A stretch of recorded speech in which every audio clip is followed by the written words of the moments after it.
Hello guys, try ko lang mag-reaction video. Sa tagal ko lang hindi nag-reaction hirap nakalimutan. Buti na lang sinulat ko yung tinuro ng aking anak. Kasi nakalimutan ko na guys yung kung paano mag-reaction. Yung paglagay dito sa OBS. Dito sa may kanya guys. Kalimutan ko na. So, nire-recall ko. Kaya, mahirap din. Pero okay lang para naman yung yung utak. Gumana yung utak. Utak na kinalawang na. I-share ko lang itong mag-iina guys na mahirap sila. Hindi ko naman inaano pero mahirap. Kasi namatay na yung asawa nitong si nanay Flor yata. Sorry kung nagkamali ako. Tapos yung anak niya si Eman Dave. Tsaka yung isang anak niya na panganay na PWD. Yung babae. Hindi ko na alam yung pangalan. Kaya yung bahay nila, bahay ng pinsan ng asawa niya. Tapos pinatira sila dyan. Hindi pwedeng magtrabaho itong ina kasi ngayong anak niya, totally na siya yung magbantay sa kanyang anak. Pero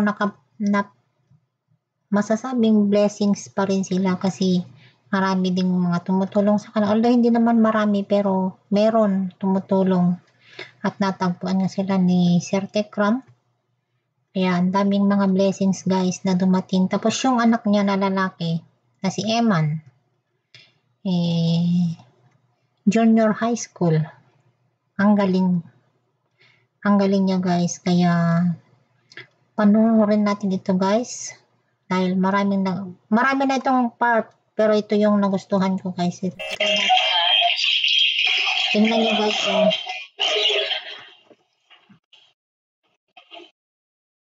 Ang galing nila no.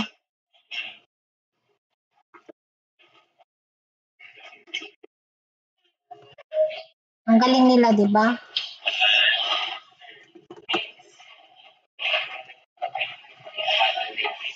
Yung kanila, yung bumuhos yung kanila guys. Kaya napakasarap sa damdamin. Kahit walang-wala ka na, ang laking tulong sa kanila. Kasi marami silang ayan, ang daming pera bumuhos sa kanila. Kaya kumakapit sila sa Panginoon dahil nga, ayan bumuhos sa kanila ang blessings. Grabe guys. Itong anak niyang na babae, hindi siya na pinanganak. Normal daw siya pinanganak pero nung mga ilang araw na daw sila na bakit daw namumutla. Ayan. Tingnan natin guys yung pag-alaga ng kanyang ng kanyang ina. Yung sobrang hirap. Ang hirap guys yung na pinagdaanan yung kanyang nanay. Tingnan nyo. Ang hirap. Dahil lumaki na siya. Mahirap kasi naninigas daw siya. Sobrang tigas yung kanyang kaya hindi siya pwedeng makaupo. Hindi siya makalaw. Ayan tingnan mo pagkakuan. Iniipit yung kanang nanay para tingnan mo. Ang tawag nito, yung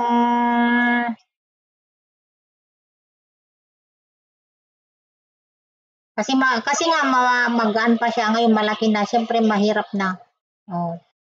Mahirap. Pero nakakapagsalita pero ano, hindi masyadong maintindihan. Kaya tingnan nyo, kawawa ano. Pero ang bait tong nanay, as in mabait. Saka, maano yung kanilang friendship na mag-iina. Yung malakas, kumbaga na ano sila sa pagmamahal sa isa't isa, suporta, nandun sila, na-mold sila sa pagmamahal sa may lakas sila na ano, ano, ano sila sa ano ba yung very active sila sa ano sa ayan, dos-dos daw siya ng dos-dos sa wheelchair. Kaya tinatali yung paa. Hindi madali yan, ganyan na alagaan guys. Mahirap talaga sin. Pero walang magawa kasi nga siyempre magulang. Dapat sana itong nanay magpa-opera pa siya sa mattress. Kasi meron pa siyang ano. Ayan, o, tingnan mo. Tingnan nyo, mahirap. As in talaga mahirap. O, ganyan siya. Si mama. Si, si mama na lang daw yung mag-alaga sa kanya. Ayan, o, pagka yung tuwang-tuwa siya guys, nag-ano siya, na ano, naninigas pag siya na ano, kaya napaka-ano din ano, yung ganitong nanay, yung sitwasyon ba, napaka-kuan. Tingnan mo. Ang ano yung nanay. Dapat sana ito yung meron yung bola na ano, yung bola na may ano, para may exercise sana yung mga kamay niya ba, hawak-hawakan niya para hindi manig yung mga daliri niya.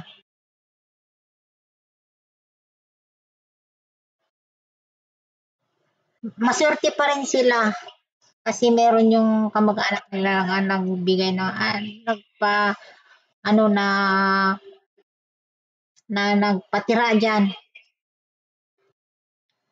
Kasi kasi siyempre sino ba naman mag-ano sa kanila? Yung anak nila na bunso nag-aaral. Pero nagbibigay pero hindi sapat, kulang. Pero kaya may naglapit kay Sir Tekram na ano.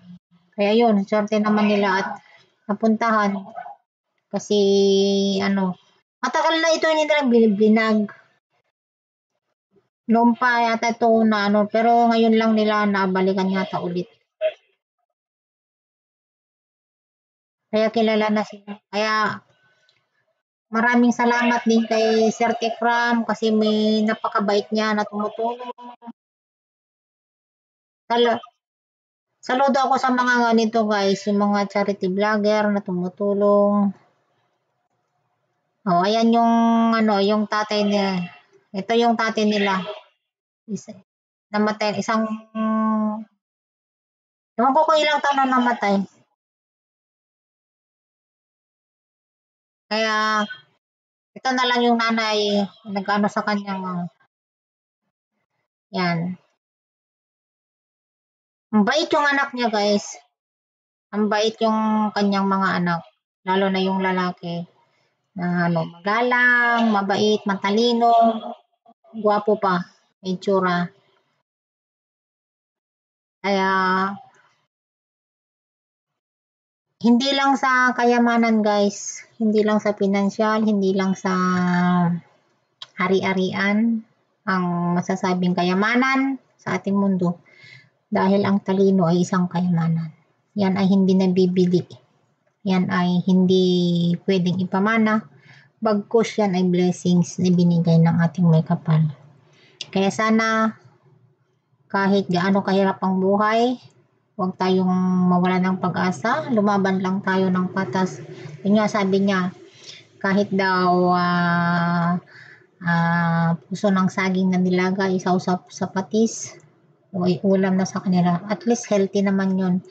So, yung mga bata dyan na ano, maswerte kayo kung meron kayong mga magulang na todo suporta na magpaaral sa inyo. Kaya mag-aral kayong mabuti, huwag kayong pasaway dahil napakahirap ng buhay. Ang hirap maghanap ng pera. Ang bilis maubos ng pera. Kaya itong bata, kahit kapos. Hindi siya tumigil. Kahit marami siyang binabayaran sa school at nahihiya pa siya, mabuti mabait yung kanyang advisor dahil gumawa ng paraan para makatulong sa kanya. Meron daw siyang estudyante na nakapunta sa abroad, sa Europe yata, at yun ay namili ng mga tutulungan niya, naging scholarship niya, yung maging estudyante yung advisor niya noon. Ang sarap sa pakiramdam, yung tumutulong siya sa mga kapuspalad na kagaya natin na pursiging mag-aral pero kulang sa financial. So, ang sarap-sarap. Ang sarap tumulong sa mga batang ganun, sa mga taong ganun yung talagang nagpupursigi. Natulungan ang sarili. Pero marami naman dyan na tinutulungan na hindi naman magpursiging tulungan ang sarili. So, maraming salamat Sir Tekram dahil napakabuti mo. At sana ipagpatuloy nyo lang yan, kagaya ni Kuya Bal, ni Kalinga Prab, ka-business, Papa Dins TV, sila, basta lahat yung mga team Kalingap. Marami kasi akong pinapanood guys. Gustong-gusto ko kasi sila. So hanggang dito na lamang. Maraming salamat sa inyong lahat. Pasensya na kayo kasi matagal akong hindi nag-reaction kaya ganito yung hindi ko pa maayos-ayos. So maraming salamat. God bless. Mahal ko kayong lahat. Sana huwag kayong magsawang mag-support sa akin. So maraming salamat. Ingat tayo palagi. Magpalang inawa tayo ng tuong nagkakalit. Bye!